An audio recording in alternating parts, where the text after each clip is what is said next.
মনে মনে ভাবলাম, আল্লাহ 5 তারিখে যে 2 বোন একসাথে চলে গেল হেলিকপ্টারে, একটু খুলে যেতে পারল না। যদি একটু খুলে যেত, আর আমাদের বাংলাদেশের এরিয়ার ভেতরে যদি পড়ে যেত, তাহলে খেলা দেখতাম। শহীদ প্রেসিডেন্ট জিয়াউর রহমান, ওনার স্ত্রী একজন বিধবা বেগম খালেদা জিয়া, তার একটা ছেলে মারা গেছে, একটা ছেলে আছে বাইরে, সে প্রায় কতদিন জেলখানায় আবদ্ধ। এরকম কঠিন পরিস্থিতিতে তার স্বামীর বাড়ি থেকে তাকে যেদিন উৎখাত করে, যেভাবে কাঁদছিল, এই কাদা দেখে সারা পৃথিবীর মানুষ যারা বাংলা ভাষা বোঝে, চোখের পানি তারাও কেঁদেছে।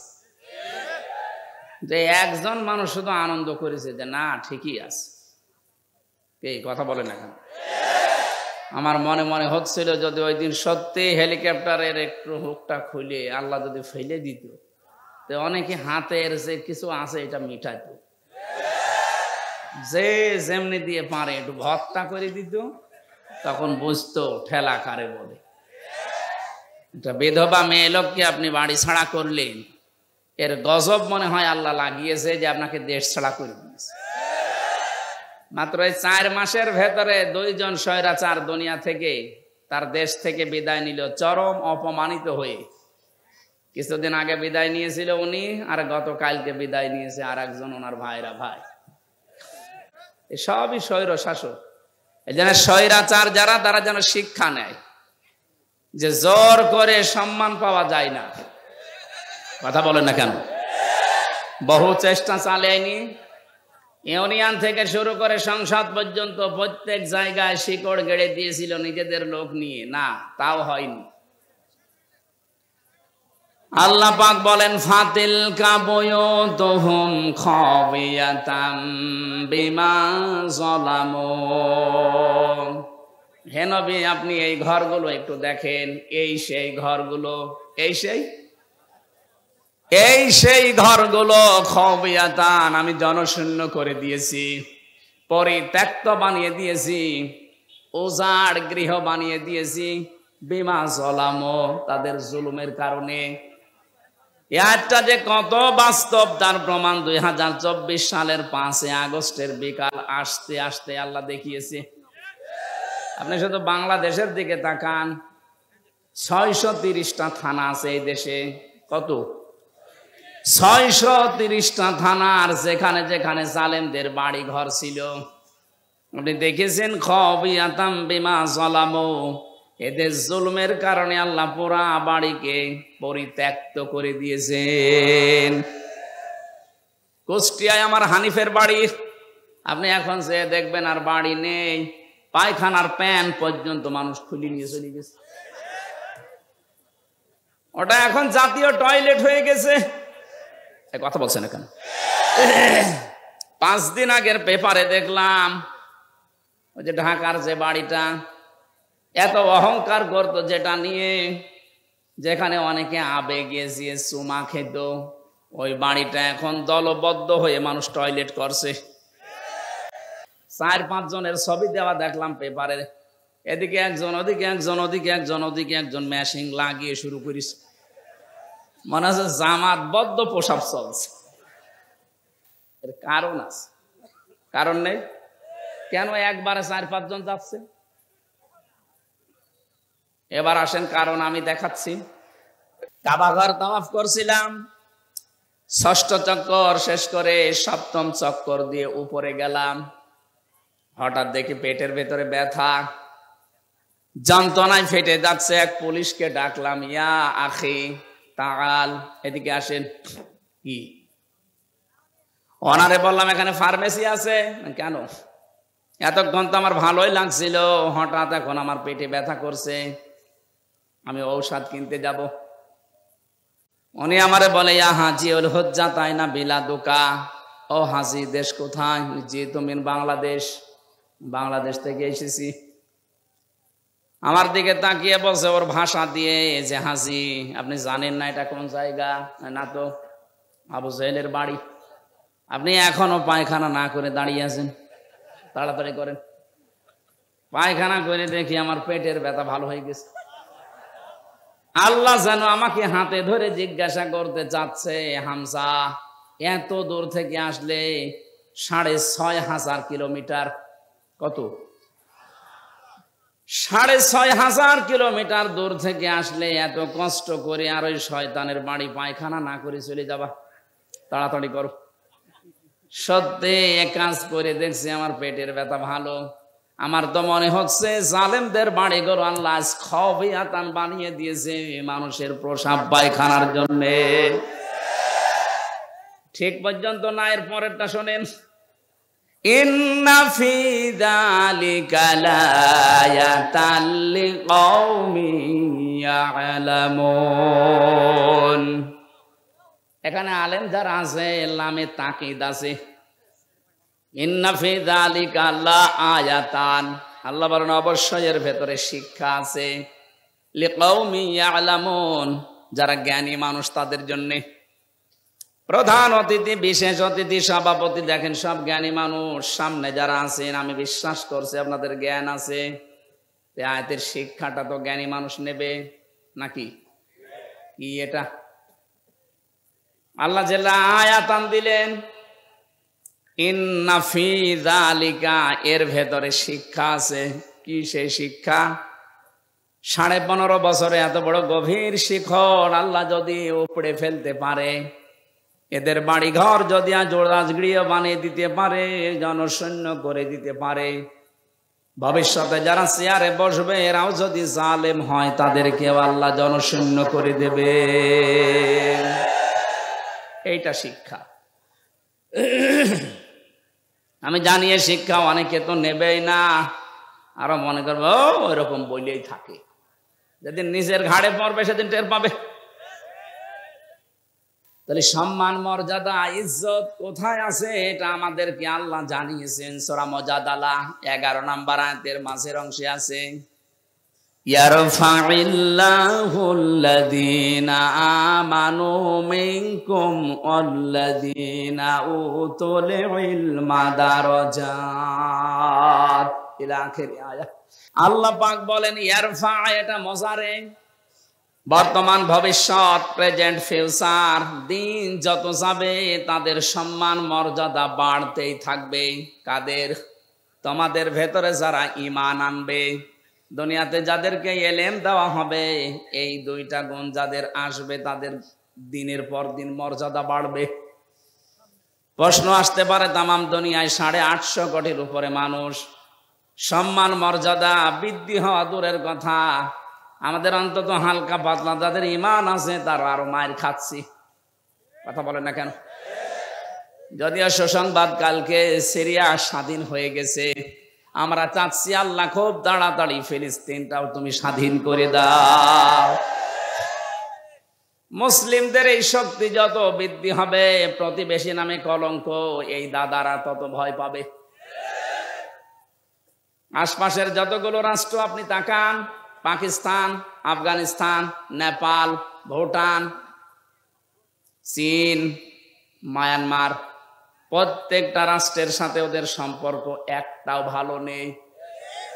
প্রতিটি বর্ডারের দিকে একটু খোঁজ নিয়ে দেখেন, পাকিস্তান বর্ডারে ওরা মার খায়, চীনের বর্ডারে মার খায়, আফগানিস্তানের একটা সরু বর্ডার আছে ওখানে গেলেও মার খায়, নেপালের মতো জায়গায় মার খায়, মায়ানমারেও মার খায় মাঝে মাঝে, শুধু মারে আমাদেরকে। এমন প্রতিবেশী পেয়েছি শুধু মার খায় আমরা, ঘৃণা করি তাদেরকে, আমরা থুতু নিক্ষেপ করি তাদের এই আচরণের উপরে। সারা বিশ্বের মডেলদেরকে ওরা এতদিন পর্যন্ত জানিয়েছে বাংলাদেশের সংখ্যালঘু নির্যাতন হয়, অথচ বিশ্ব এখন দেখছে সবচাইতে বেশি সংখ্যালঘু নির্যাতন ভারতে হয়। ওখানে ওরা খ্রিস্টান মেয়েদেরকে উলঙ্গ করে নাচি হাঁটিয়েছে রাস্তায়। ও বিশ্বের খ্রিস্টান যারা আছে 250 কোটির উপরে, কি করছেন আপনারা? ওটাকে আপনার মেয়ে না, আপনার বউ না, আপনার বোন না, আপনার মেয়েকে বোনকে যারা উলঙ্গ করে রাস্তায় হাঁটাতে পারে, এ মুশরিকদেরকে আপনারা কিছু বলেন না কেন? আপনাকে বিবেক কি মরে গেছে? আমরা নাই পারি না তাই কিছু করি না। আপনারা তো অন্তত পাড়ার জায়গায় আছেন। মসজিদ গুলো যখন ভেঙে ভেঙে ভুয়া ধোয়া তুলে, কি বললাম, ভুয়া ধোয়া তুলে মসজিদ গুলো ওরা ভেঙে ভেঙে মন্দির বানাচ্ছে। আজমির শরীফের নিচে নাকি ওদের মন্দির ছিল 1000 বছর আগে। আমরা যদি এখন তোলে যে ঢাকার স্বামীবাগের ইসকন মন্দির 500 বছর আগে এখানে মসজিদ ছিল, কেমন লাগবে আপনার বলেন? ওদেশে আপনারা সংখ্যা গুরু, এজন্য সংখ্যালঘু মুসলমানদের উপর অত্যাচার করেন। আমাদের ইসলামে যদি সত্যি ওই রকম কিছু থাকতো, এদেশে 4 ভাগ মাত্র হিন্দু আছে, একটারও এখানে থাকতে দিতেন না। আপনারা ধোয়া তুলবেন, এই জন্য আগস্টের 5 তারিখের পর থেকে দেশের জনগণ নিজেদের দায়িত্ব নিয়ে মন্দির পর্যন্ত পাহারা দিয়েছে। বাংলাদেশ জামাত ইসলামের শ্রদ্ধাভাজন আমির ডাক্তার শফিকুর রহমান উনি ওই দিনই ঘোষণা দিয়েছে, বাংলাদেশে মসজিদ যেমন পাহারা দেওয়া লাগে না, মন্দিরও পাহারা দেওয়া লাগবে না। এই জন্যে কেউ যেন বিশৃঙ্খলা তৈরি করে বিশ্বের মান দরবারে আমাদেরকে কলঙ্কিত করতে না পারে যে আমরা সংখ্যালঘু নির্যাতন করি। বলেন পাহারা দেন। আপনারা কোন জায়গায় আঘাত করতে পারেন ওটা কোরআনে কারীম আমাদেরকে আগে জানিয়ে দিয়েছেন। ওয়ালা তাসুবুল্লাযীনা ইয়াদউনা মিন দুনিল্লাহ। রব্বুল আলামিন বলেন কোরআনে কারীমে আছে এটা, হে নবী উম্মতদেরকে জানান আমি আল্লাহ বাদে ওরা যাদেরকে ডাকে ওদের দেবতাদেরকে গালি দিবা না, তাহলে ওরা না জেনে শেষ পর্যন্ত আমি আল্লাহকেও গালি দিয়ে ফেলবে। বাংলাদেশে মেজরিটি মাইনরিটি বলতে কিচ্ছু নেই, এটা হয়তো ভারতে থাকতে পারে, আমাদের দেশে এটা। কথা বলেন না কেন, আরো জোরে বলেন। আরে ভাই রেকর্ড হচ্ছে এটা, কালকে যদি পত্রিকায় যায়, আন্তর্জাতিক মিডিয়াতে আসে, সারা দুনিয়া এটা ছড়ানো লাগবে। ওরা মিথ্যাকে যদি বারবার ছড়িয়ে সত্য বলে চালিয়ে দিতে পারে, আমরা সত্যকে বারবার ছড়িয়ে কেন সত্য প্রমাণ করতে পারবো না? ওদের সাংবাদিক দেখেছেন কি, ময়ূর রঞ্জন না কি নাম জানো, আমার মনে হয় শয়তান, তো আমি দেখিনি, ওর তিড়িং বিড়িং নাচ দেখলে আমার মনে হয় শয়তান যদি দেখতাম তো এরকম হইতো। টাটকা নির্ভেজাল শয়তান, খালি বানানো কথা ছাড়া ওর মুখে কোনো কথা নেই। হকার এখন শুনছে নাকি চট্টগ্রাম ওরা দখলে নেবে। আরে ভাই আপনারা কি যৌতুক নেবেন নাকি? আর যৌতুক দেব কি করে? মেয়ে তো আমরা দেইনি, মেয়ে তো পালিয়ে গেছে। পালানো মেয়ের কোনোদিন যৌতুক দেওয়া লাগে? বিয়েই তো এখনো আমরা গার্জিয়ান যারা বিয়েই মানি না, যৌতুক কিসের? আর যৌতুক নেওয়া দেওয়া হারাম, মুসলমানরা হারাম কাজ করবে না, আর হারাম কাজ কেউ করতে আসলে তারে ছাড়বে না। চোখ তুলে তাকান, 7 সিস্টার থাকবে না। দাদারা ভয় পাচ্ছে, এমনি পাগল হয়ে গেছে ওরা। ডক্টর মোহাম্মদ ইউনূস শুধু একটু হাঁ করেছিল, যদি বাংলাদেশ শান্তিতে না থাকে 7 সিস্টার শান্ত থাকবে না। ওরা পাগল হয়ে গেছেন। কি গো, হ্যাঁ এতদিন বলেছি কি, আর এ কি বলছে? ওরা দুর্বিসন্ধি করে আমাদেরকে ভয় দেখাতে চিকিৎসা থেকে বঞ্চিত ঘোষণা দিয়েছিল। এখন এই 3 দিন দেখি কাঁদতেছে, না আপনারা আসেন, 40 ভাগ ছাড় দিলাম, যাব না। দরকার পাকিস্তানে যাব, তুরস্কে যাব, চীন দেশে যাব, আমরা যাই। এ দেশে যারা দায়িত্বে আছেন, আমি ভারতে বহুবার গেছি, বহু রাজ্যে আমি ঘুরে বেড়িয়ে দেখিয়েছি। এদের যে ভয়টা, সবচাইতে বেশি ভয় মুশরিকদের ভেতরে মরণের ভয়। সূরা বাকারার ভেতরে আল্লাহ জানিয়েছেন, ওয়ালা তাজিদান্নাহুম আহরাসান নাসি আলা হায়াতি ওয়া মিনাল্লাযিনা আশরাকু। হে নবী, এই পৃথিবীতে সবচাইতে বেশি জীবনের প্রতি মায়া মহব্বত দেখতে পাবেন মুশরিকদের। কাদের? ওরা মরতে চায় না, যেভাবেই হোক বেঁচে থাকতে চায়। ইয়াওয়াদু আহাদুহুম লাউ ইউআম্মারু আলফা সানা। ওদেরকে যদি বলেন তোমরা 1000 বছর বেঁচে থাকবা, ওরা বলবে আরো বাঁচতে চাই। মুশরিকরা সবচাইতে বেশি ভয় পায় মৃত্যুকে, আর আমাদের ঈমান যাদের আছে আমরা সবচাইতে বেশি ভালোবাসি মরণকে। কারণ মৃত্যু মুমিনের জন্য হাদিয়া, তওফা। এটা যত তাড়াতাড়ি আসবে ওয়েলকাম দিয়ে ফেরেশতারা আপনাকে তার বানানো জান্নাতে ঢুকিয়ে দেবে। এটা আমি বানালাম না? সূরা নাহাল 32 নাম্বার আয়াতে আল্লাহ জানিয়েছেন, কিন্তু এটা মিলা লাগবে আবার আপনার জীবনে।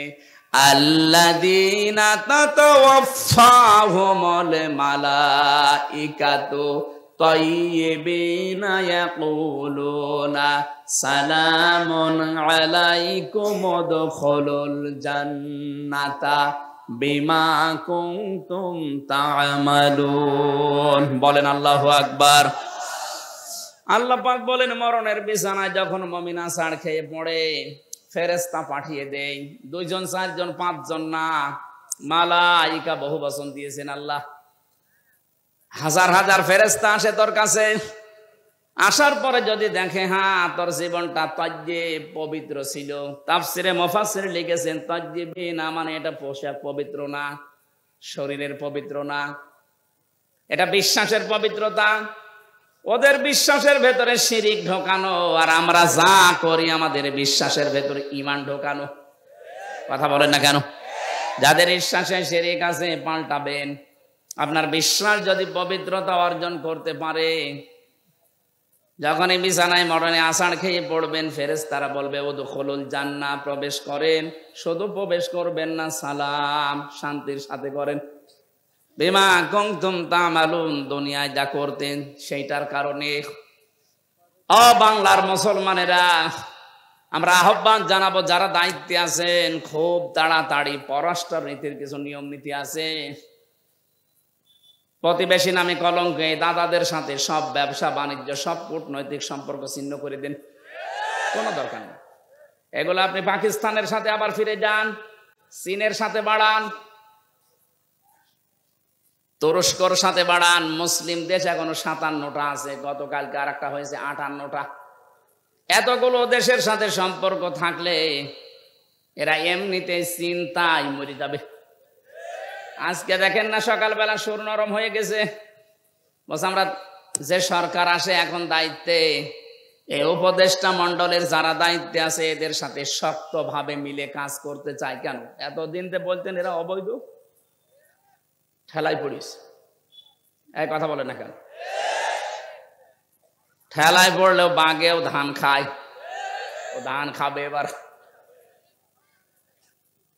আমি যে কথা বলতে পর্যন্ত এসেছিলাম, সম্মান মর্যাদা যদি সত্যি আমরা ফিরে পেতে চাই, দিন যত যাবে বাড়তেই থাকবে। আপনার ঈমানটাকে শিরিক মুক্ত করবেন। তাজ্জিবিনা মানে শিরিক মুক্ত ঈমান। 2 নম্বরে ওয়াল্লাযীনা উতুল ইলমা দারাজাত, যাদেরকে আল্লাহ ইলম দিয়েছে তাদের মর্যাদা আল্লাহ বাড়াবে। প্রশ্ন আসতে পারে, দুনিয়ায় কত মানুষের তো ইলম ছিল মর্যাদা বাড়ে নাই। হ্যাঁ ঠিক আছে, আমি নাম নিয়ে বলছি, মাওলানা ফরিদউদ্দিন মাসুদ, মাওলানা রুহুল আমিন, এরা আলেম না? কথা বলে না কেন? এরা আলেম ছিল, এদেরও মর্যাদা মানুষ দিত, কিন্তু দেখেন শুধু পাল্টিয়ে গেছে। সময়টা একটু পাল্টানোর কারণে সারা বাংলাদেশে যেখানে যাবেন এই 2 জনের নাম বলেন, আলেম নামে মানুষ জালেম বলে ঘৃণা করবে। এই ঘৃণাটা তৈরি করে দিল কে? কে? আল্লামা সাইদি রহমতুল্লাহ আলাইহি, উনিও তো আলেম ছিলেন। উনি দুনিয়ায় নেই, তারপরও সারা পৃথিবীতে তার নামে দোয়া হচ্ছে। আর এমন আলেম ওনারা গেছে বাইতুল মুকাররমে জোর করে ইমামতি করার জন্য, জনগণ জুতা দিয়ে পিটিয়েছে। পরের দিন স্ট্যাটাস দিয়েছে যে জুতা মেরেছিল কিন্তু আমার গায়ে লাগেনি।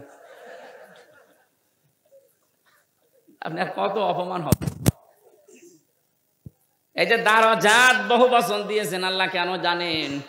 কারণ দিন যত যাবে জ্ঞানের উপরে যারা আমল করে তাদের মর্যাদা আল্লাহ তত বাড়াবে। যারা যতটুকু জ্ঞান পেয়ে আমল করেছে আপনি তাকান, তাদের মর্যাদা আল্লাহ বাড়িয়ে দিয়েছে। আল্লামা জনায়েদ বাবুনগরী রহমতুল্লাহ আলাইহি, তার নাম শুনলে মানুষ এখন দোয়া করে। আল্লামা শাহ আহমেদ শফি রহমতুল্লাহ আলাইহি, তার নাম শুনলে মানুষ দোয়া করে। আর এরা জীবিত থাকতে দোয়া তো দূরের কথা, জুতা খায়। এই জন্য জ্ঞান অনুযায়ী আপনাকে কাজ করা লাগবে। জ্ঞানের বাইরে যদি কাজ করেন, হয়তো ভয়ে অথবা বিভিন্ন স্বার্থের কারণে মানুষ আপনাকে সম্মান দেবে, কিন্তু দিন যত যাবে আপনাকে আল্লাহ পচাবে। কথা বলেন না কেন? পৃথিবীতে সবচাইতে বেশি জ্ঞানের উপরে আমল করেছিল, কাজ করেছিল কারা? নবীরা। কারা? এবার নবীদের দিকে তাকান, সূরা ইয়াসিন 30 নম্বর আয়াত। ইয়া হাসরাতান আলাল ইবাদ মা ইয়াতিহিম মির রাসূলিন ইল্লা কানু বিহি ইস্তাহজিউন। আমার বান্দাদের জন্য আমার আফসোস, আমার আক্ষেপ হয়, এমন কোন নবী রাসূল দুনিয়ায় পাঠালাম না যার সাথে সমসাময়িক ব্যক্তিরা, সমসাময়িক শাসকরা জুলুম, অত্যাচার, নির্যাতন, ঠাট্টা, বিদ্রোহ, উপহাস করে নাই। এ কথা বলছে কে? আরো জোরে বলেন। নবীদের চরিত্র খারাপ ছিল? মানুষকে কষ্ট দিত কেন? তাদের উপর অত্যাচার। একটাই কারণ, আমি প্রত্যেকটা নবীর জীবনে অন্তত যতগুলো কোরআনে পেয়েছি, পড়ে দেখেছি, প্রতিটি নবীর জীবনে একই অবস্থা, কারণ তারা জ্ঞানের উপরে আমল করত। কথা বলে না কেন? জ্ঞানের উপরে আমল করতে গিয়ে অনেকের নাম পর্যন্ত তারা হারিয়ে ফেলেছে। হযরতে মুসা আলাইহিস সালাম, ইহুদিরা তার নামটা পর্যন্ত পরিবর্তন করে দিয়েছে জোসেফ। এখন তামাম দুনিয়ায় যারা ইহুদি আছে, মুসা নবীকে আর মুসা বলে না, বলে জোসেফ। কি বলে? খ্রিস্টানরা হযরতে ঈসার নাম পাল্টিয়ে দিয়েছে যিশু। 250 কোটির উপরে খ্রিস্টান তামাম দুনিয়ার 257টা রাষ্ট্রে কম বেশি আছে। আপনি যেখানেই যাবেন দেখবেন ঈসা নবীকে ওরা ডাকে, কিন্তু ঈসা আলাইহিস সালাম বলে না, ঈসা ইবনে মারইয়াম বলে না, বলে যে যিশু। কি বলে? বলেন। আমাদের জাতির পিতা হযরতে ইব্রাহিম আলাইহিস সালামের নাম তারা পাল্টিয়ে দিয়েছে আব্রাহাম। হযরতে দাউদ আলাইহিস সালামের নাম তারা পাল্টিয়ে দিয়েছে ডেভিড। মুসলিম বিজ্ঞানী ছিল আল ক্যামি, তার নাম পরিবর্তন হয়ে গেছে কেমিস্ট্রি। নবীজির প্রিয় সাহাবী একজন হযরতে জাবির রাদিয়াল্লাহু তাআলা আনহু, তার নামও পাল্টিয়ে দিয়েছে আল জাবরা। এদেশে আল্লামা শফির নাম পাল্টিয়ে দিয়েছে তেতুল হুজুর।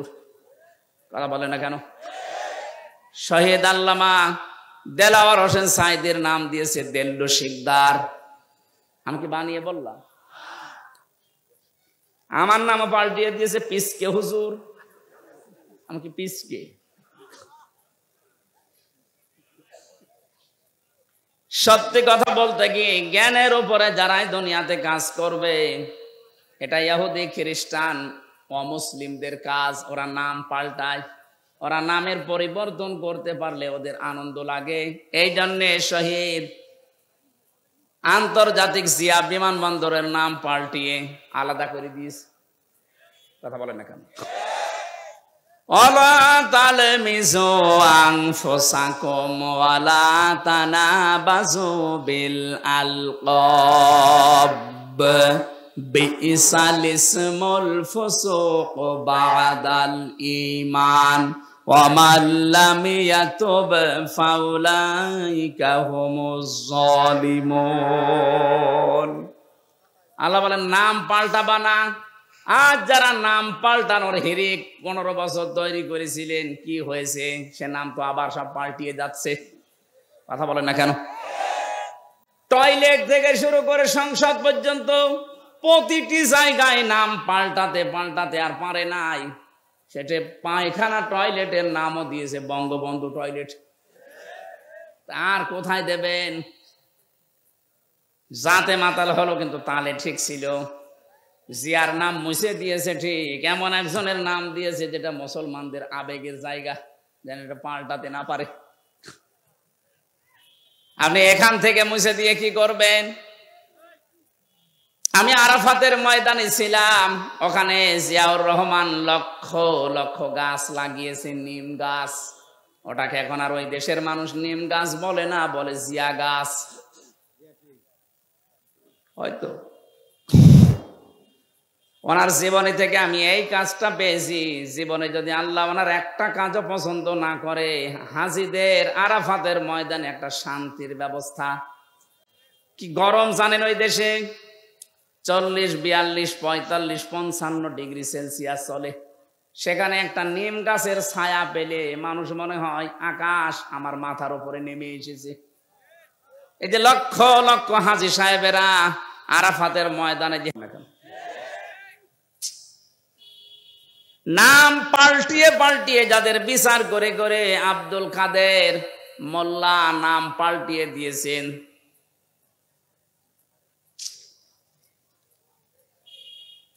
যেই ময়দানে দাঁড়িয়ে বিচার করেছিলেন ওই ময়দান আবার রেডি হয়ে গেছে।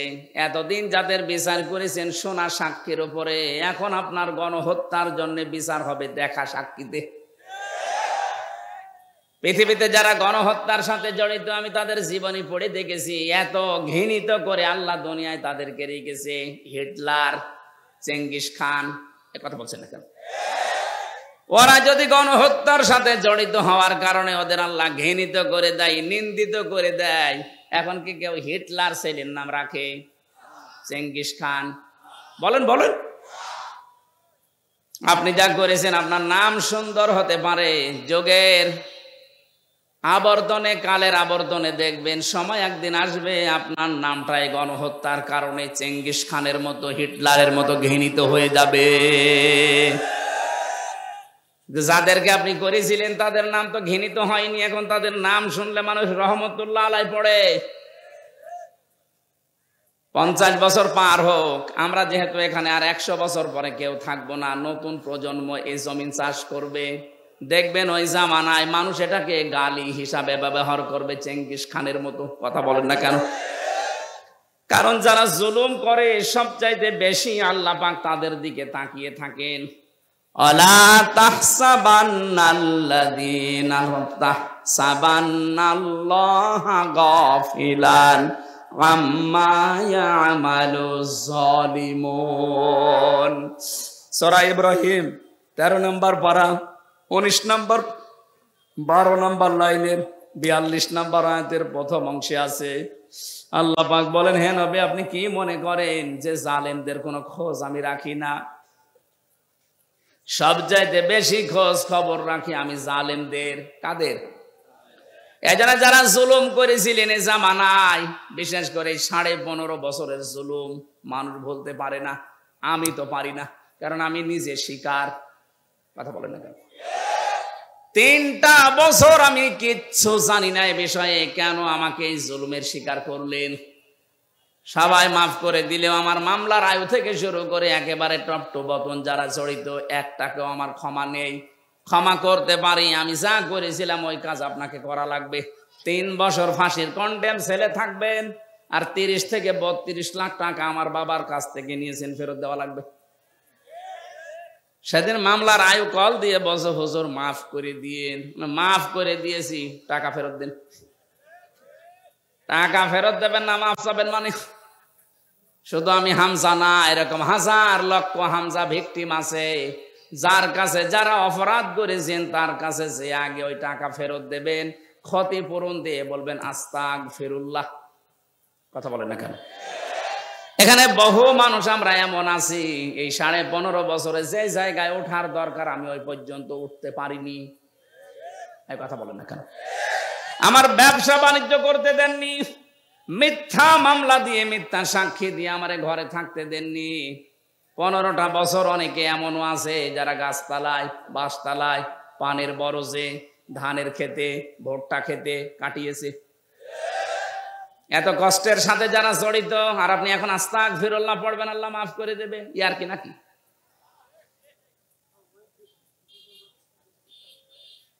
আমি শুধু শিক্ষা নেওয়ার জন্য 2-1টা জায়গায় এগুলো বলেছি যে আমাকে এই কষ্টটা দেওয়া হয়েছিল রিমান্ডে, মাটির নিচে নিয়ে, জেলখানার কন্ডেম ছেলে ফাঁসির।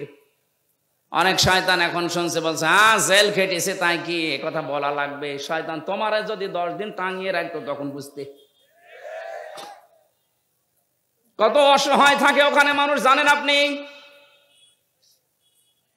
কি করেছেন ইসলামের জন্য, আপনার কি অবদান আছে বলেন তো দেখি। কেউ 8 বছর, কেউ 10 বছর, কেউ 14 বছর পড়ে আছে দুনিয়ায়, কেউ জানে না কি কষ্ট স্বীকার করেছে। এক একটা মানুষ, একটা দিন যায় মনে হচ্ছে 2 বছরের সমান। কেউ নেই আপনার আশপাশে, 24 ঘন্টা এতটুকু জায়গায় তালা মারা বসে থাকবেন, কতটুকু সময় পারবেন বলেন?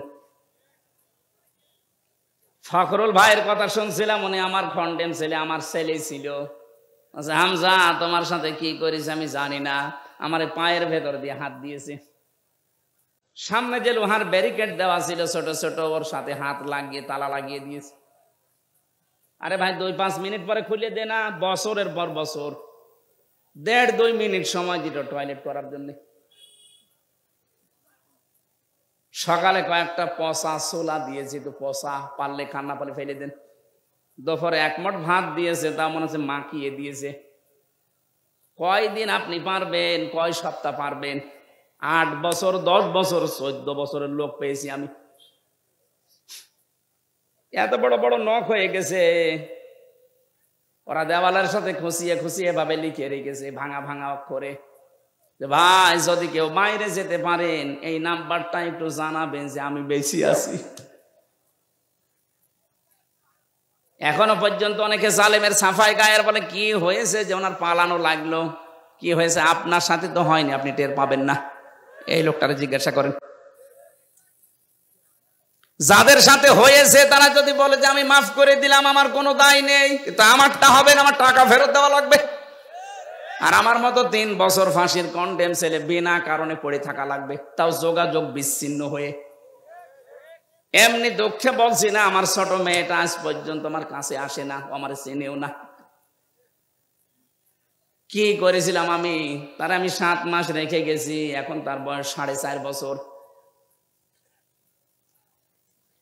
মনে করে এরকম হামসার মতো বহু হুজুর আমাদের বাড়িতে দেখা করতে আসে, এ মনে হয় ওরকমই একটা হুজুর। যেদিন আমি জেল থেকে বাড়িতে আসলাম, নিচে এসে আমার বলছো হুজুর চলেন আমাদের বাড়িতে চলেন। আমি যে ওর বাবা, ও জানে না, মনে করছে আর একটা হুজুর।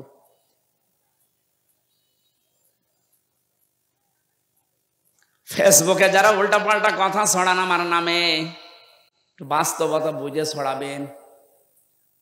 কি ঝড় গেছে আমার এই ছোট জীবনের ওপর, আপনি টের পাচ্ছেন। হ্যাঁ, আমি আল্লাহর জন্য সব সহ্য করেছি, মাফও করে দিয়েছি, কিন্তু আমার টাকার বিষয়টা আমি মাফ করব না। টাকা আমার ফেরত দেওয়া লাগবে, কারণ এটা আমার নিজের টাকা না, আমার বাবার টাকা।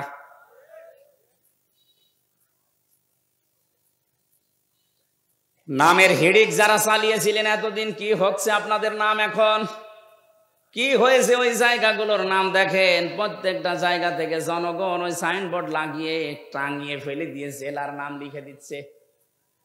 কুষ্টিয়ায় ওখানে একটা বানিয়েছিল ব্রিজ, নাম দিয়েছিল, এখন জনগণ ওইটা উল্টিয়ে লিখে দিয়েছে কুষ্টিয়া ব্রিজ। কি হলো আপনার এই নাম দিয়ে? এই নামের হিড়িক যেন সামনে আর কেউ পরিবর্তন করার হিড়িক তৈরি না করেন, তাহলে আপনার 5 বছরের পরে নামটা কিন্তু পরিত্যক্ত হয়ে যাবে। কোরআনে কারিমে আল্লাহ জানে খবিয়াতান দিয়েছেন, আমি উজাড় করে দেব, পরিত্যক্ত বানিয়ে দেব। বলেন নাউজুবিল্লাহ। তাহলে আজকে থেকে সম্মান আর মর্যাদা যদি কেউ পেতে চায়, ঈমান আনা লাগবে শিরিক মুক্ত। কথা বুঝতেছেন? ঈমান আনা লাগবে শিরিক মুক্ত। প্রশ্ন আসতে পারে আমাদের শিরিক মুক্ত হইতো ঈমান না, আমাদের এরকম ঈমান আবু জাহেলের ছিল। কি বানিয়ে বলছি? এই যে আলেম বসে আছে মাদ্রাসার মুহতামিম, সূরা আনকাবুতের ভেতরে আছে, ওয়ালা ইন সাআলতাহুম মান খালাকাস সামাওয়াতি ওয়াল আরদা লা ইয়াকুলুনাল্লাহ ফাআন্না তুফাকুন। রব্বুল আলামিন বলেন, হে নবী, ওদেরকে যদি জিজ্ঞাসা করেন আকাশ আর জমিন, চন্দ্র সূর্য কে বানিয়েছে, লা ইয়াকুলুনাল্লাহ, লামে তাকিদ নুনে সাকিলা, গ্যারান্টি দিয়ে বলবে আল্লাহ বানিয়েছে। এগুলো কে বানিয়েছে? ওরা গ্যারান্টি দিয়ে বলবে আবু জেহেল যে আল্লাহ বানিয়েছে। ও কাবা শরীফের সভাপতি ছিল, আপনি তো সিরাজগঞ্জ মসজিদের সভাপতি।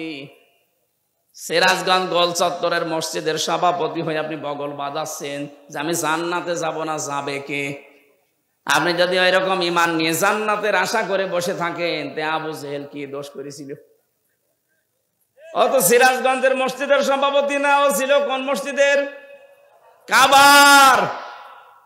এমনকি যেদিন বদরের ময়দানে যাবে ওই দিন কাবার গিলাফ ধরে কেঁদে কেঁদে বলছিল, কাবার মালিক তুমি আসো, আমি জানি আমি মোহাম্মদের বিরুদ্ধে অস্ত্র নিয়ে যাচ্ছি বদরের ময়দানে, সত্যের পক্ষে যে আছে তাকে তুমি বিজয় দিয়ে দিও।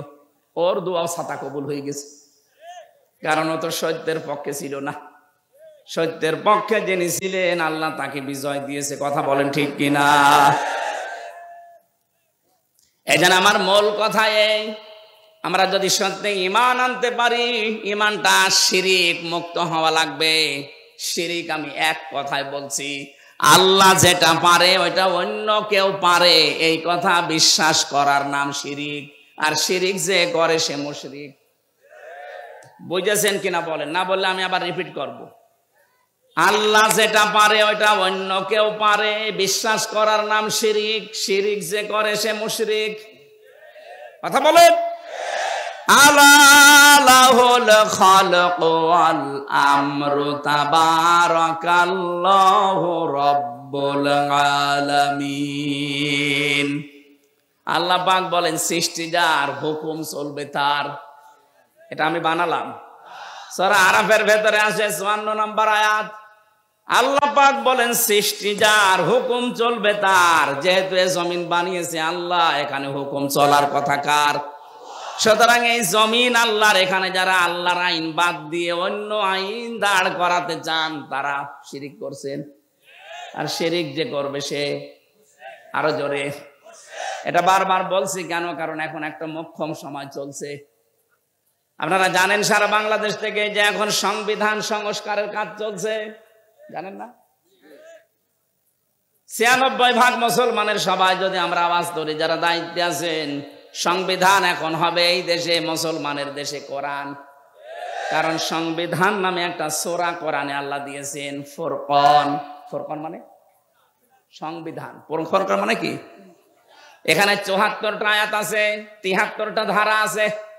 মুসলমানের দেশে যদি এই 73টা ধারা দিয়ে সংবিধান তৈরি করা যায়, এই দিয়ে যদি দেশ চালানো যায়, এই দেশটা হয়ে যাবে মিনি জান্নাত। আর আমরা এটাই চাই। এক কথা বলছেন না কেন? এই জন্য আমরা আহ্বান জানাচ্ছি, সংবিধান যখন সংস্কারের কাজ চলছে, পরিবর্ধনের জন্য আলেমদেরকে আপনারা ডাকছেন, কিন্তু কথাটা মেনে নিন। এতদিন তো 53 বছর দেখলেন বিভিন্ন নিয়ম নীতি, এখন একটু এইটা দেখেন না কেন? এই ধারা লাগবে না, শুধুমাত্র এই 73টা ধারা একটু সংযোজন করে দিন। বাকি ধারা একটাও লাগবে না। আমি গ্যারান্টি দিলাম, 41 সাল টার্গেট দিয়েছিল ওরা, 41 সাল লাগবে না, 41 দিনেই বাংলাদেশ রোল মডেল হয়ে যাবে। কারণ চুরি হবে না, ডাকাতি হবে না, জেনা নেই, ধর্ষণ নেই। এই 73টা ধারার ভেতর আল্লাহ সব লুকিয়ে রেখেছেন, শুধু এগুলো প্রয়োগ করা দরকার। কারণ যিনি বানিয়েছেন তিনি জানে যে ওর দুর্বলতা কোথায়। কথা বলেন না কেন? এই জন্য আল্লাহ ঠিক ওইভাবে করে আইনগুলো সেট করেছেন। একটাও নেই, এই জন্য আমরা নিরাপত্তা পাই না, স্বস্তিতে শান্তিতে নিশ্চিন্তে বাস করতে পারি না। অমান দাখালাহু কানা আমিনা। আল্লাহ পাক বলেন কাবার যে চত্বরটা আমি এটা কিন্তু নিরাপত্তা দিয়ে ঢেকে রেখেছি। কাবার যে এলাকাটা এটা নিরাপত্তা দিয়েছে কে? কেন? কারণ এই জায়গায় আল্লাহর বিধান চলে, এখানে কোনো শিরিক নেই। আপনি কাবার এলাকার ভেতরে শিরিক পাবেন না। হ্যাঁ, কাবার বাইরে যান, সেখানে চিন্তায় আছে, মারামারি আছে, ঝগড়াঝাটি আছে, কিন্তু কাবার ভেতরে আমি দেখেছি এটা নিরাপদ জায়গা। আল্লাহ কোরআনে কারিমে সূরা আলে ইমরানের 93 নম্বর আয়াতে জানিয়েছেন, ওয়ামান দাখালাহু কানা আমিনা। এখন আমার প্রশ্ন, বাংলাদেশ কি কাবা শরীফ? ঘুমাচ্ছেন? বলেন বাংলাদেশ কি কাবা শরীফ? কত দূরে এটা? 650 কিলোমিটার দূরে কাবা থেকে। তাহলে 56,000 বর্গ মাইলকে যদি কাবার মতো নিরাপদ বানাতে চান, স্বস্তি, শান্তি, নিরাপত্তা দিয়ে ঢেকে রাখতে চান, অবশ্যই এখানে কিছু একটা করা লাগবে। কি সেটা? সূরা আনআম 82 নাম্বার আয়াত, 7 নাম্বার পারা, 17 নাম্বার পৃষ্ঠার প্রথম নাম্বার লাইনে আল্লাহ দিয়েছেন, আল্লাযীনা আমানু ওয়া লাম ইয়ালবিসু ঈমানাহুম বিযুলমিন উলাইকা লাহুমুল আমনু ওয়া হুম মুহতাদুন। আল্লাহ পাক বলেন, যারা ঈমান আনবে আর ঈমানের সাথে জুলুমকে মিশ্রণ করবে না। এখানে জুলুম মানে শিরিক। জুলুম মানে কি?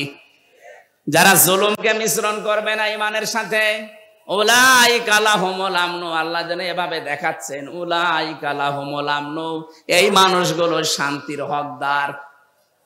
সুতরাং আল্লাহ শান্তি দেওয়ার মালিক, স্বস্তি দেওয়ার মালিক, নিরাপত্তা দেওয়ার মালিক। রব্বুল আলামিন সূরা কুরাইশ নাযিল করে গ্যারান্টি দিয়েছিলেন কুরাইশদেরকে, লিলাফি কুরাইশিন ইলাফিহিম রিহলাতাশ শিতাই ওয়াস সাইফ ফালিয়াবুদু রাব্ব হাযাল বাইত আল্লাযী আত'আমাহুম মিন জু' ওয়া আমানাহুম মিন খাউফ। বলেন আল্লাহু আকবার। যদি এই ঘরের মালিকের ইবাদত করতে পারো, ক্ষুধা লাগলে খাবারের ব্যবস্থা আল্লাহ তোমাদের করে দেবে। আর যদি ভয় পাও, ভয়ের সময় নিরাপত্তা দেবে, স্বস্তি শান্তি ফিরিয়ে দেবে। আমাদের ৫৬,০০০ বর্গ মাইল সত্যি যদি আমরা এখন নিরাপত্তা দিতে চাই, যেভাবে প্রতিবেশীরা আধা জল খেয়ে লেগেছে, নিরাপত্তা দিতে হলে, ষড়যন্ত্র থেকে বাঁচাতে হলে জাতিকে শিরিক থেকে বাঁচাতে হবে, তাছাড়া সম্ভব না। আর আমরা চাই এই জন্যে এদেশ যেন শিরিক মুক্ত হয়। বহু চেষ্টা আমরা বিভিন্ন কায়দায় চালাচ্ছি, কিন্তু জাতি এত অজ্ঞ, বিশেষ করে মেয়েরা। আবার শোনেন, আল্লাহ যেটা পারে ওটা অন্য কেউ পারে বিশ্বাস করার নাম শিরিক। শিরিক যারা করে তারা সন্তান দিতে পারে কে? অন্য কেউ পারে। বিশ্বাস যারা করেন তারা কিন্তু শিরিক করছেন। আমি একটা উদাহরণ দিলাম না, আইন দিতে পারে আল্লাহ। আল্লাহর আইন বাদ দিয়া যারা অন্য আইন এখানে জারি করার চেষ্টায় আছেন, আপনি নামাজ পড়লে, রোজা রাখলে, হজ করলে, যাকাত দিলেও আপনি মুশরিক। আশা করছি আপনি বুঝেছেন। এরপরেও যদি কেউ না বোঝার ভান করে থাকেন, আপনাকে কোরআন শরীফ দিয়ে হবে না, বুখারী শরীফ দিয়ে হবে না, আপনার বাকারি শরীফ লাগবে।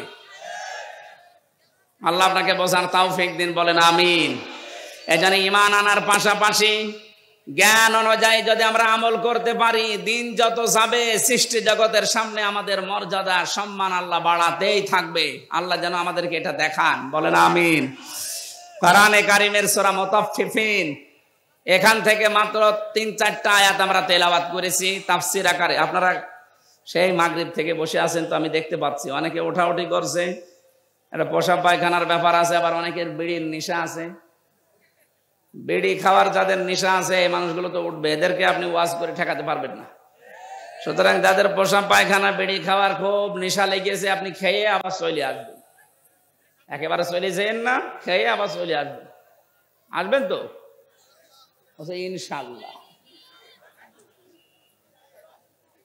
আমরা কোরআনে কারীমের সূরা মুতাফফিফিন, এই খুব ভালো করে শুনবেন, এটা একটা আমাদের সামাজিক জীবনের কাজ। আল্লাহ পাক বলেন মুতাফফিফিন মানে কি? যারা নেওয়ার সময় বেশি করে নেয় আর দেওয়ার সময় ওজনে কম দেয়, এ মানুষগুলোর ধ্বংস কামনা করেছে আল্লাহ নিজে, বলেন নাউজুবিল্লাহ। আজ আমাদের পরিবার, সমাজ আর রাষ্ট্র এই ওজন কম বেশি এইটার কারণে ধ্বংস হয়ে যাচ্ছে। আমি যেমন বিশ্ববিদ্যালয়ে দেখেছি অনেক স্যার যারা আছে, যারা ডক্টর, বিভিন্ন ভার্সিটি থেকে যারা ডক্টরেট করে আসে, আল আজহার থেকে, মদিনা থেকে, বিশ্বের বিভিন্ন জায়গা থেকে তারা জ্ঞান আহরণ করে আমাদেরকে যারা শিক্ষা দেয়, তারা কিন্তু নেওয়ার সময় বিভিন্ন জায়গা থেকে ভালোই নিয়েছিল, কিন্তু দেওয়ার সময় আর সঠিকভাবে দিতে চায় না।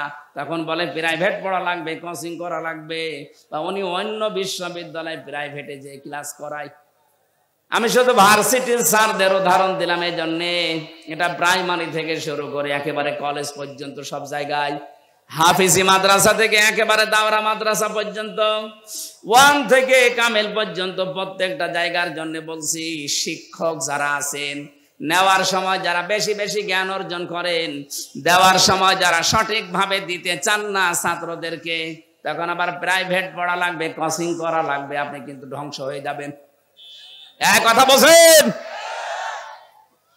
আল্লাহ সূরার শুরুতে এইটাই জানিয়েছেন, ওয়াইলুল লিল মুতাফফিফিন আল্লাযীনা ইযা তালু আলান নাসি ইস্তাওফুন।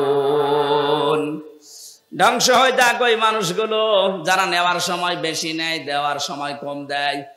আর সারাটা জীবন আমরা এই লাইনে আছি, নেওয়ার সময় কিন্তু এলেম, নেওয়ার সময় জ্ঞান বিভিন্ন জায়গা থেকে যেভাবে হোক সংগ্রহ করি, কিন্তু ওইটা যখন বিলোপন করার সময় হয়, ডেলিভারি দেওয়ার সময় হয়, এটা তখন আর সঠিকভাবে আমরা দিতে চাই না, বিভিন্ন ক্রস কারণ দেখিয়ে আমাদেরকে আল্লাহ ধ্বংস করে দেবেন। অনেকেই মনে করি যে এটা শুধু দোকানদারদের জন্য, তারা ওজনে কম বেশি করে না, এটা সবার জন্য প্রযোজ্য। হযরতে শুআয়ব আলাইহিস সালামের জামানায় তার জাতিকে আল্লাহ যে 2টা কারণে ধ্বংস করেছিলেন, তার 1 নম্বরে তারা ওজনে কম বেশি করত। আজ উম্মতি মুহাম্মদী আমরা দাবি করে হাজারো মানুষ এখানে আছি যারা খাদ্যে ভেজাল দেয়, খাদ্যের ভেতরে বিভিন্ন বিষ মিশিয়ে দেয়। এই কথা বলেন না কেন? এই যে ফরমালিন যারা দেন, এইটা খেয়ে যদি কোনো মানুষ অসুস্থ হয়, তার বিভিন্ন শরীরের অর্গানগুলো নষ্ট হয়ে যায়, লোকটা যদি মৃত্যুর কোলে ঢলে পড়ে। আপনি তো ফলের ভেতরে, সবজির ভেতরে, খাদ্যের ভেতরে ফরমালিন দিয়েছিলেন, বিষ দিয়েছিলেন, ঔষধ দিয়েছিলেন, কিন্তু কিয়ামতে আপনি যখন উঠবেন তখন মানুষ হত্যাকারীর তালিকায় উঠবেন। আমি তো আয়াত পড়ার পরে দেখতে পাই বাংলাদেশে বহু মানুষ হত্যাকারীর তালিকায় কিয়ামতে উঠবে। কথা বলেন ঠিক কিনা? এজন্য খুব সাবধান এই জায়গায়, কোনো খাদ্যে ভেজাল দেবেন না। খাদ্যের কৃত্রিম, এই যে বিভিন্ন মানুষ টাকা পয়সার জন্য এগুলো সংকট তৈরি করেন, আপনি যে কত বড় অপরাধী আল্লাহর কাছে আপনি টের পাচ্ছেন না। যারা খাদ্যের কৃত্রিম সংকট তৈরি করে মানুষকে কষ্টে ফেলে রাখেন, আল্লাহ পাক বলেন যখন মানুষ খাবার থাকার পরেও সংকট তৈরি করে, তখন আমার আরশ কেঁপে যায়। কারণ পৃথিবীতে সবচেয়ে বেশি আদর আর মহব্বত করে বানিয়েছিলাম আমার বান্দাকে। এই বান্দা বান্দীদেরকে যারা জিনিস থাকার পরও কষ্ট দেয়, ওদেরকে আমি আল্লাহ ঘৃণা করি। বলেন নাউজুবিল্লাহ। বাংলাদেশে এটা মাঝে মাঝে আমরা দেখি, সম্পদ থাকার পরও, খাদ্য থাকার পরও কৃত্রিম সংকট তৈরি করে করে মানুষকে কষ্টে ফেলে দেয়। যেই ধনীগুলো এগুলো করছেন, ইয়ামহাকুল্লাহুর রিবা ওয়া ইউরবিস সাদাকাত, হারাম কোন জিনিসে আল্লাহ বরকত দেয়নি, বরকত আল্লাহ দিয়েছে হালালে। এজন্য হারাম ইনকাম যারা করেছেন, আপনি তাকান তাদের দিকে। এত কোটি কোটি টাকার মালিক হয়েছিল, কেউ বেগম পাড়া, কেউ সাহেব পাড়া বানিয়েছে, কিন্তু কি হলো তাদের টাকা? 8 কোটি, 10 কোটি, 12 কোটি টাকার গাড়ি ঢাকার রাস্তায় পড়েছিল 5 তারিখের পরে। কেউ যে মালিক আছে প্রমাণ দেওয়ার জন্য কেউ যায়নি, জেলখানায় পৌঁছতেছে। এখন বাংলার সর্বশ্রেষ্ঠ ধনী শ্রেণী দরবেশ, কি হয়েছে তার টাকা? বৈধ অবৈধ নেই, 7টা ব্যাংক থেকে 36,000 কোটি টাকা চুরি করেছে। 36,000 কোটি। শেয়ার মার্কেট লুট করেছে, ব্যাংকগুলো দেউলিয়া বানিয়ে দিয়েছে। এক দরবেশে এমন একটা ভয় ধরেছিল, মানুষ উপর থেকে বিশ্বাস করতো না, না এত বড় দরবেশে কাজ করতে পারে। এই জন্য ও দাড়ি কেটে নম হয়ে গেছে। আদালতে একজন জিজ্ঞাসা করেছিলেন, নাফরমান দাড়ি কাটলেন নবীর সুন্নত? ও বলে হুঙ্কার দিয়ে বলেছে, বেশি চিল্লাবেন না, দাড়ি রাখা সুন্নত আর জান বাঁচানো ফরজ। আমি দাড়ি কেটেছি সুন্নত, জান বাঁচাতে চেষ্টা করেছিলাম, কিন্তু পারলাম না, নৌকা আমারে ধরিয়ে দিয়েছে। নৌকায় করে পালাচ্ছিল না। আমি শুধু হাসির জন্য বলি নাই, ওনার জীবন থেকে কিছু শিক্ষা নেন। বাংলার শ্রেষ্ঠ ধনীর তালিকায় ওনার নাম সালমান এফ রহমান দরবেশ বাবা, এখন শুয়ে আছে মাটির বিছানায়। হারামে আল্লাহ আপনাকে আরাম দেয়নি। সত্যি কথা বলতে আল্লাহ এই বিষয়টাকে গরুর বলে দিয়েছেন। আমি হুজুরকে বলছি, আমাল হায়াতুদ দুনিয়া ইল্লা মাতাউল গুরুর। ও বাংলার মানুষেরা, দুনিয়ার জীবন কিন্তু গরুর। গরুর মানে ধোঁকা। আপনি কি মনে করেন যে আপনার ছেলে মেয়ে আপনাকে খুব ভালোবাসে? কে বলিস আপনাকে? আপনার বউ আপনাকে খুব ভালোবাসে। আজকে বাড়িতে যদি একটু মরার ভান করে বলেন যে আপনার স্বামী তো মারা গেছে, যে খাটের উপরে আপনি থাকেন, এই খাটের নিচে তাকে আমরা মাটি দেব, আল্লাহর কসম এ দেশের কোনো বউ রাজি হবে না। ওই জিনিস রেখে আমি জিন ভূতের কামড় খাবো? দেখেছেন কি ভালোবাসা আপনার জন্যে? আপনার সন্তান, আপনার মা বাবাও ধোঁকা, আপনার মা বাবাও আপনার জন্য ধোঁকা। অনেকে মা বাবার মুখে হাসি ফোটাতে, ছেলে মেয়ের মুখে হাসি ফোটাতে, স্ত্রীকে সুখে রাখতে হালাল হারাম দেখে না। বাবা শাহজালাল, সব হালাল। কি হবে জানেন আপনি? আমি বাস্তব বলছি। 200 বছর পর, মাত্র কত বলেন বলেন, মাত্র 200 বছর পরে যদি আজকের এই প্রধান অতিথি উনি যদি এই গ্রামে ঘুরে আসে 200 বছর পর, তখন তো এখানে আর আমরা একজনও থাকবো না। কি 200 বছর পরে ওনাকে আল্লাহ যদি আবার বাঁচিয়ে বলে যা দুনিয়া দেখে আয়, উনি এসে যদি এই সিরাজগঞ্জের এই বেলকুচিতে ওনার বাড়িতে এসে বলে 2 তলা বিল্ডিং আমার, ওই সময় যারা এখানে বসবাস করবে ওনারে ঘাড়ে ধাক্কা দিয়ে বের করে দেবে। কে আপনি? আমি কি বেশি বলছি? আপনি ফিরে এসে দেখেন, শুধুমাত্র আপনাকে পরিচয় দিতে গেলেই মারবে, বলবে আপনার থাকার জায়গা নেই, এই জন্য এরকম ভণ্ডামি করছেন। গ্রামে মসজিদ আছে, ওখানে বারান্দায় রাতটা থাকেন, সকালে ফোটেন, এইটা বলবে আপনার নিজের পরবর্তী প্রজন্ম। আরে ভাই, আমার 3 পুরুষের পরে আমি আর চিনি না। আমার বাবা রিয়াজউদ্দিন, তার বাবা জাহান আলী, তার বাবা নমাজউদ্দিন, এরপরে আমি আর চিনি না। সত্যি কথা বলছি, আমরা চিনি না। কারণ এর পরে যে কারা আছে, ওকে হিন্দু না মুসলমান তাও জানি না। খুব বেশি হলেও না 100 বছর হবে। আমার বাবার বাবার বাবা 3 পুরুষ, এরপরে আমি আর চিনি না। এখন ওই নমাজ আলী সর্দারের যিনি ছিল বাবা, কে আমি তো জানি না। উনি যদি এখন এসে কুষ্টিয়ায় বলে যে এই ভিটা আমার, এই বাড়ি আমি বানিয়েছিলাম, আমি জমি জায়গা আমার করা, ওর দাঁত খুলে ফেলবো না। ভণ্ডামি করা জায়গা পান না। কে আপনি? যদি বলে আমি নমাজ আলীর বাবা, নমাজ আলী তো চিনি না।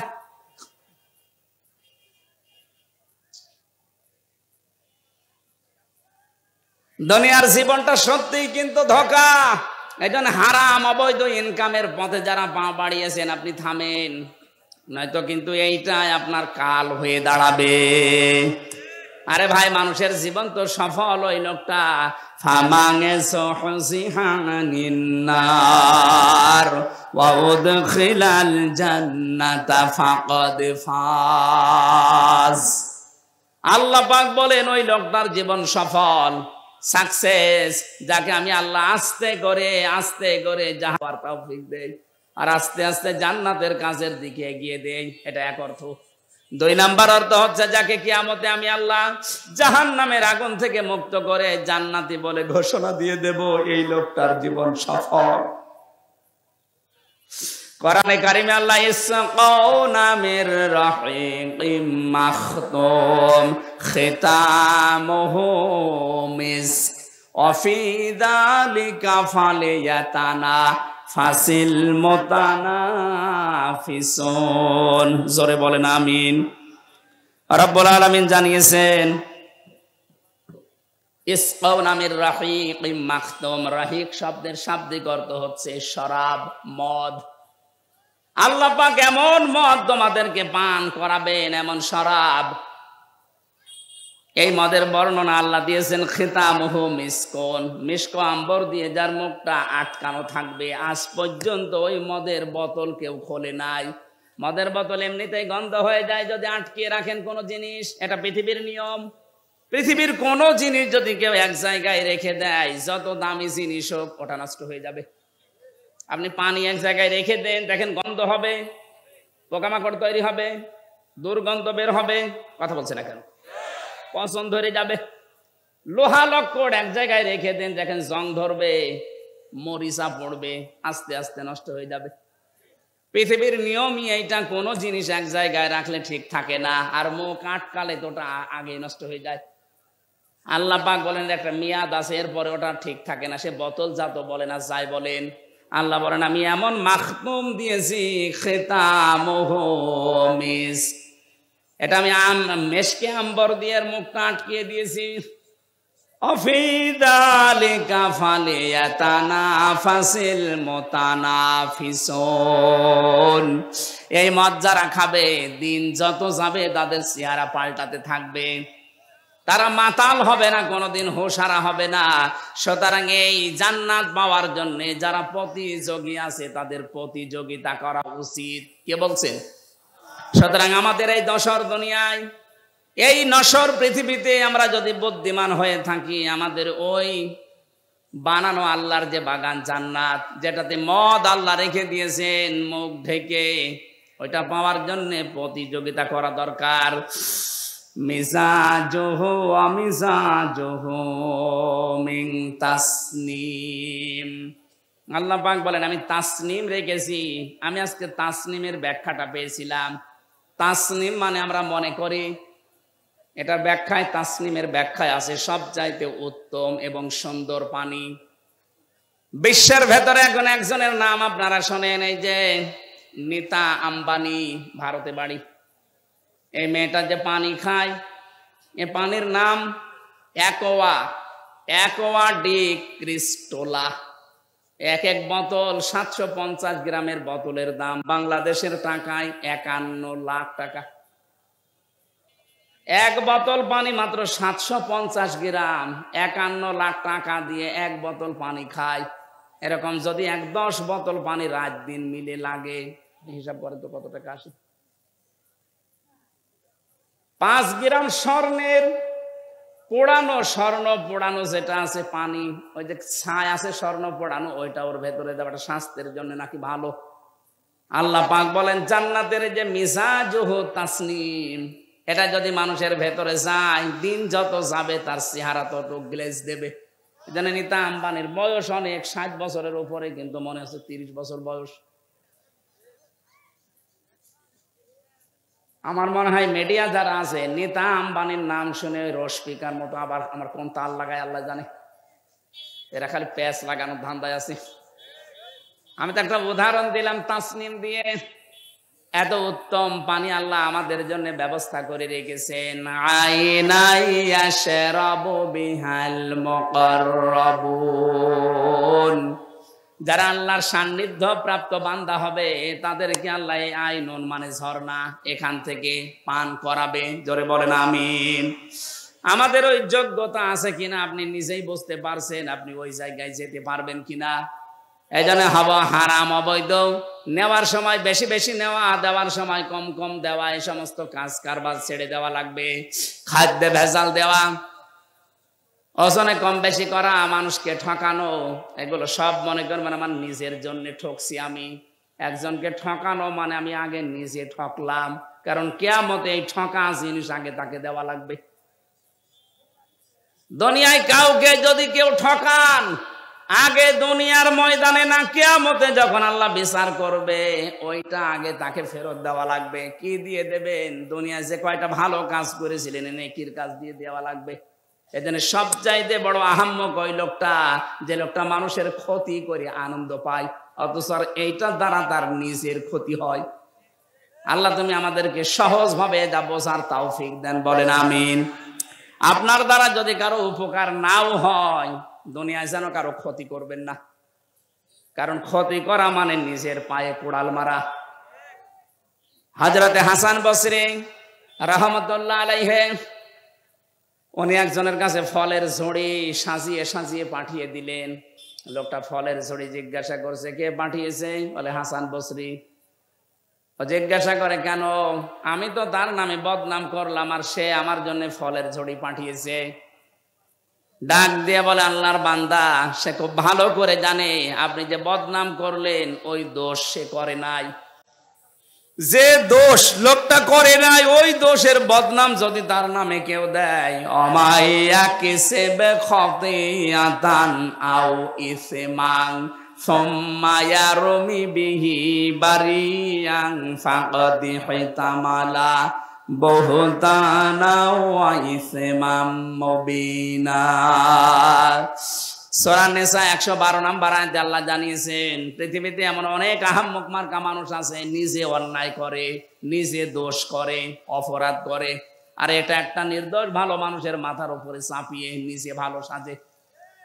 এ যেন প্রকাশ্য পাপের বোঝা বহন করে নিয়ে বেড়াচ্ছে। এটা যদি সত্যি আল্লাহ আজকে আমাদেরকে দেখাতো, এদেশে বহু মানুষ রাস্তায় বের হতে পারতো না। হযরত আদম আলাইহিস সালামের সন্তানদেরকে আল্লাহ যে শরীয়ত দিয়েছিলেন, ওইটা যদি এখন থাকতো, বহু আল্লাহর ওলি মার্কা মানুষ ধরা খেয়ে যেত। ওই জামানার শরীয়ত ছেলেকেও যদি কোরবানি দিত, তাহলে চাটিয়াল ময়দানে রেখে আসা লাগতো। যার টাকা হালাল, আকাশ থেকে আগুনের ঝলক এসে ওটা পুড়িয়ে ফেলতো। আমার মনে হয় ওই শরীয়ত যদি এখন থাকতো, কত হাসির কোরবানি যে চাটিয়াল ময়দানে পড়ে থাকতো, মানুষ বুঝতো যে সুদের টাকা, ঘুষের টাকা। কথা বলেন না কেন? নাকি এলাকায় সুদ বন্ধ হয়ে গেছে? এই যে যারা টাকা ছেড়ে রাখেন, মাসে মাসে টাকা আসে, 1000 দিলে 100 টাকা করে বেশি দেয়, এটা এলাকায় নেই? এটা মায়ের সাথে জেনা করার গুনাহ হচ্ছে। কে হুজুর বলেন আপনাদের? কেন ওনার কথা মানা যায় না? কিয়ামতে যেদিন ধরা খাবেন, বলবেন আল্লাহ আমাদের কাছে কেউ আসেনি, ওই লোকটা দাঁড়াবে তখন, ও ডাক দিয়ে বলবে সুদ ওরা খেয়েছে, আমি নিষেধ করার পরও ওরা শোনে নাই। এই জন্য যারা এ কাজ করছেন, যেহেতু এতদিন না জেনে হয়তো খেয়েছেন, এখন থেকে ছেড়ে দেওয়া লাগবে। মায়ের সাথে জেনা করার এই গুনাহ আজকে থেকে আর করা যাবে না, বন্ধ হওয়া লাগবে।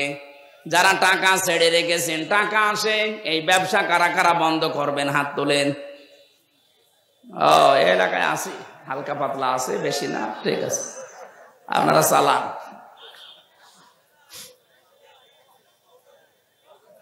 আমাদের যেখানে দৌড়ানোর কথা, প্রতিযোগিতার কথা আল্লাহ জানিয়েছেন, ওই প্রতিযোগিতায় লিপ্ত হওয়া আমাদের এখন সময়ের দাবি। যাই আছে জমিন ঠিক থাকবে এভাবে, আপনি আর আমি 100 বছর পরে আর কেউ থাকবো না। সুতরাং যেটা আল্লাহ বানিয়েছেন ওই জমিনের দিকে আপনি দৌড়াবেন, তার নাম বাগান, জান্নাত। রব্বুল আলামিন বলেন ওই জান্নাতের দিকে দৌড়াও। ওয়াসারিউ ইলা মাগফিরাতিম মির রাব্বিকুম ওয়া জান্নাতিন আরদুহাস সামাওয়াতু ওয়াল আরদ উইদ্দাত লিল মুত্তাকিন। আল্লাহ আমাদেরকে আয়াতগুলো প্র্যাকটিক্যাল লাইফে মেনে চলার তৌফিক দিন, বলেন আমিন।